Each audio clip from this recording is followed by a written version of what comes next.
Това е най-мощната офроуд тротинетка Deltron Ultra 2 Upgrade. Нека да видим как се сглобява. Ако изгледате този клип до край, ви обещавам, че ще останете изненадани. Първо, нека да споделя, че тротинетката е доста масивна и мощна. Тежи 46 кг и може да развие до 95 км в час.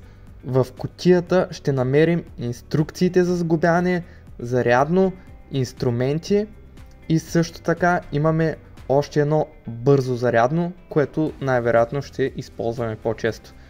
Първо ще разгънем тротинетката, като трябва да махнем предпазния стиропор и след това я изваждаме.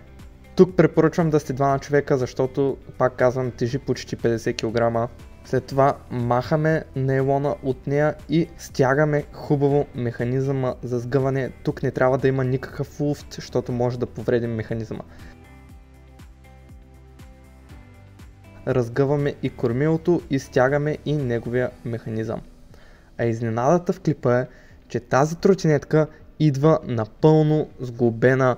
Нищо друго не трябва да правим, само може да затегнем и да си настроим блока за управление, така че да ни е по-удобен. Ето я Ultra 2-ката. Видяхме колко лесно се сглобява този Deltron. Ако искаш да видиш видеото, в което му правим ревю, се абонирай за YouTube канала ни или виж описанието, където ще оставя клипа и линк към този модел в нашия сайт goemotion.bg.